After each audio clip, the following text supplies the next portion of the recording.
Oke, Assalamualaikum warahmatullahi wabarakatuh. Selamat pagi, siang, sore, malam, teman-teman. Eh, Pada video kali ini saya akan menjelaskan lebih dekat dengan pemrograman Python.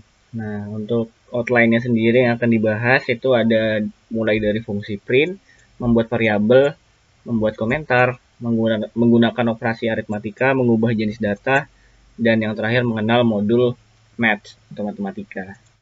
Yang pertama, mencetak informasi bilangan di layar. Nah, apabila kita ingin mencetak ya, istilahnya di sini mencetak atau membuat atau menampilkan apapun ya, informasinya bisa berupa angka atau apa, angka atau integer, lalu string atau kata itu bisa kita langsung fungsinya seperti ini ya. Jadi kita dengan menggunakan perintah atau fungsi print, kemudian dalam kurung informasi yang akan kita cetak nanti dia akan otomatis mencetak sesuai dengan apa yang ada di dalam kurung. Misalnya di sini ya saya gunakan print 10. Nah, setelah kita run, maka dia akan mencetak 10. Itu kalau dia berupa integer ya atau angka. Sama halnya juga dengan float.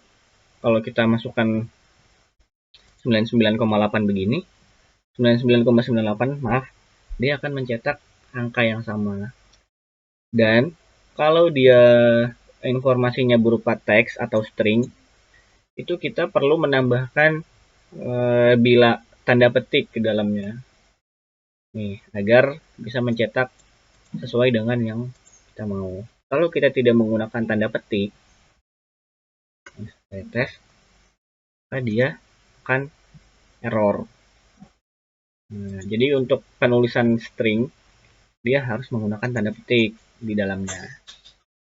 Oke, untuk apa ya, fungsi tadi itu bisa digabungkan, bisa dikolaborasikan. Jadi bisa ditambah lagi di bawahnya di baris baru.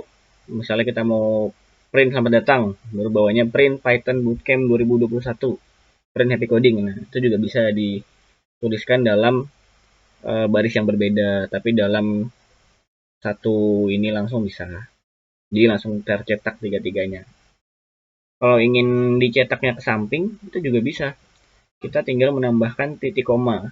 Misalnya print selamat datang titik koma, print Python Bootcamp 2021 titik koma. Nanti dia otomatis penulisannya akan eh, horizontal. Sama ya, dia tulisnya akan ke bawah secara horizontal. Nah, kemudian kita masuk ke variabel. Nah, variabel sini bisa juga kita eh, kita sebut semacam istilah ya atau nama lain. Misalnya ini ya, ada bilanganku.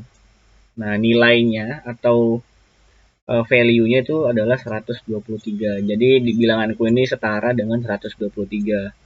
Lalu ada desimalku, itu nilainya 90,99. Dan juga dia nggak mesti ini ya, nggak mesti angka. Dia juga bisa berupa string atau teks.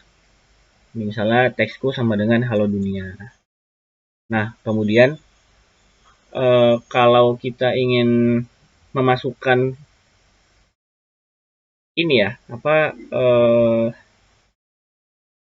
variabel tadi ke dalam suatu string, nah kita bisa menggunakan perintah ini ya, print f bilangan titik dua, kemudian ininya apa namanya variabelnya, tapi di dalam kurung siku begini. Nah, nanti jadi outputnya adalah seperti ini, bilangan yang masih berupa string dan hasil atau nilai dari bilanganku. Nilainya kan 123 gitu. Oke, itu tadi ya masalah mencetak dan juga variabel. Kemudian kita masuk ke outline yang ketiga, yaitu operasi aritmatika. Nah, di sini operasi aritmatika yang dimasukkan ke dalam pemrograman Python itu ada beberapa ya, bisa dilihat seperti yang ada di layar. Ada penjumlahan, ada pengurangan, ada perkalian, ada pembagian, ada modulus atau hasil bagi, kemudian ada quotient.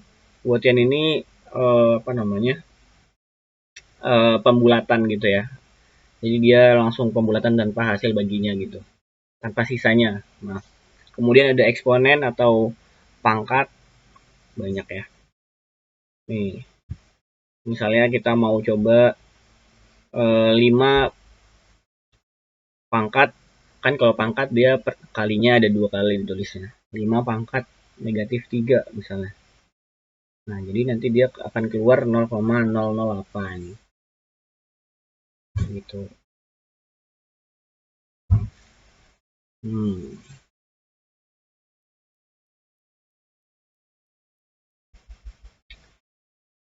Oke. Dan apa ya? Penulisannya sendiri kita langsung aja menuliskan hal yang ingin kita selesaikan gitu ya. Misalnya 1 ditambah 2 misalnya 3.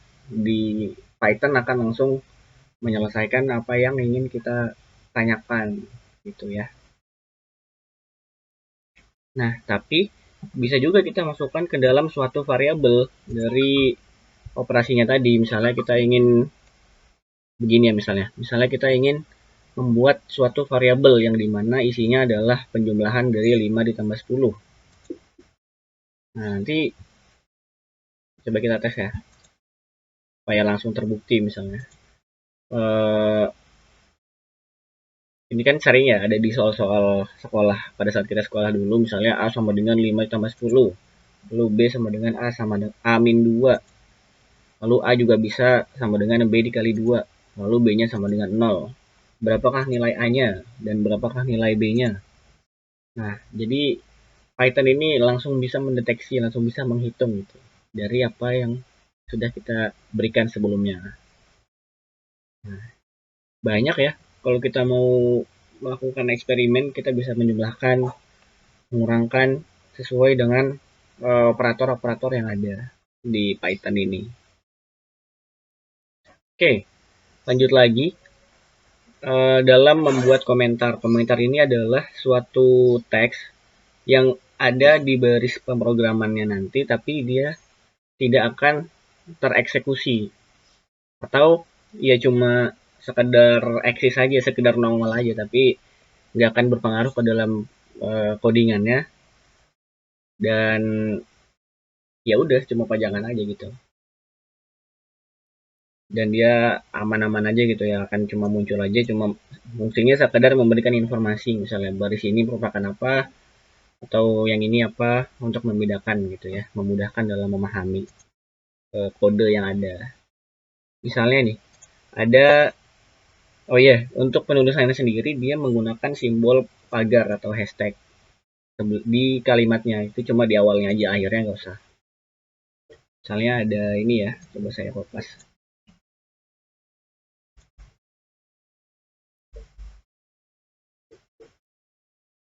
Coba saya jalankan. Nah, jadi dia bukan seperti print atau cetak, jadi dia cuma kelihatan di codingannya saja, tapi pada saat di run outputnya dia tidak akan muncul karena yang kalau mau dimunculkan itu menggunakan perintah yang namanya print. Nah, begitu ya. Kemudian ada ini, ada karakter-karakter khusus. Jadi di Python ini ada karakter-karakter khusus yang nggak bisa langsung dituliskan ke dalam tanda petik atau string. Misalnya itu ada koma, ada tanda petik lagi, ada baris baru, ada tab baru. Jadi kita perlu awalan tanda petik 2 untuk dapat menyisipkan karakter khusus yang tadi. Nah, misalnya kayak ini ya, ada tanda petik, baru ada tanda petik 1, ada tanda miring, baris baru, dan juga tab baru. Nah, gitu teman-teman ya.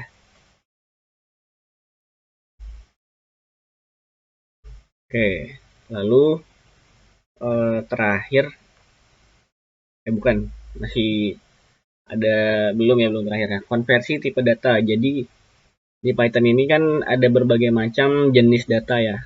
Ada yang tipenya string, ada yang tipenya integer, ada yang tipenya float, dan lain sebagainya ya.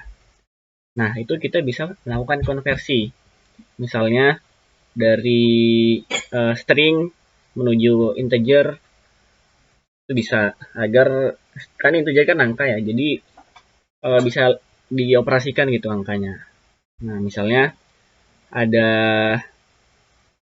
ada variabel saya string 2000. Itu nilainya 2000. Lalu ada kita buat variabel baru lagi yang dimana isinya itu adalah konversi dari saya string. Yang tadi kan dia tipenya string ya.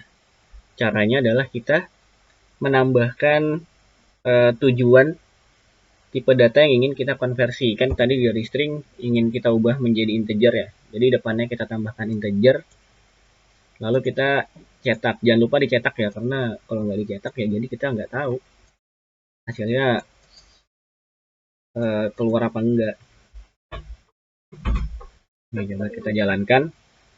Nah, di dari yang tadi, yang string, itu masih berupa string, nggak bisa dilakukan operasi matematika. Lalu pada saat kita ubah menjadi integer, dia bisa dioperasikan. Nah, jadi setelah diubah jadi integer, di sini dikalikan 2, dan dapat hasil 4000.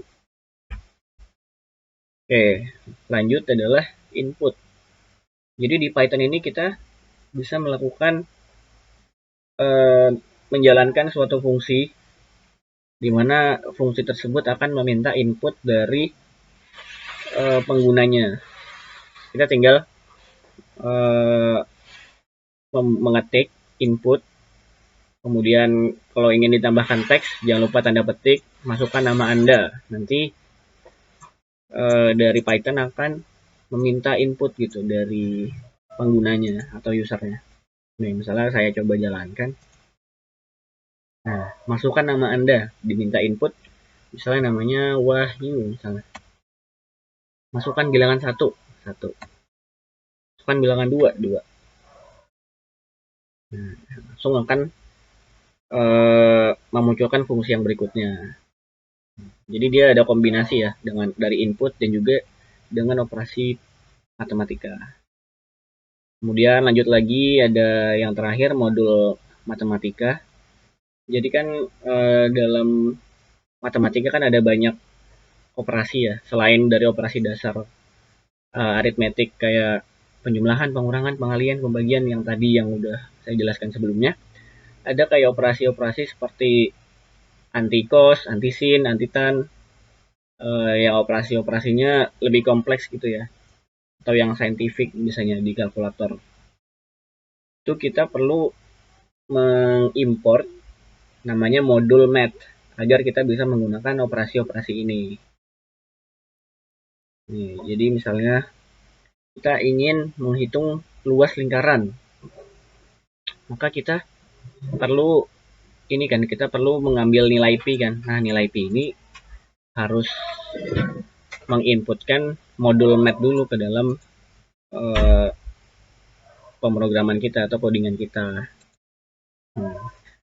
Jadi setelah pertama-tama kita import dulu modul math-nya, lalu kita masukkan variabel r untuk rumusnya. Untuk menginputkan nilai jari-jari lingkarannya, lalu kita buat lagi variabel luas lingkaran yang dimana nilainya ya luas lingkaran mat pi, karena dia mengambil modul dari mat, pi dikali jari-jari dikali jari-jari, nanti dia akan mengeluarkan output berupa luas lingkarannya berapa yang udah dihitung. Oke, mungkin itu saja yang bisa saya jelaskan di video ini. Mohon maaf kalau ada salah kata atau perbuatan mungkinnya yang kurang berkenan. Nanti kalau ada pertanyaan langsung aja di kolom komen. Wassalamualaikum warahmatullahi wabarakatuh.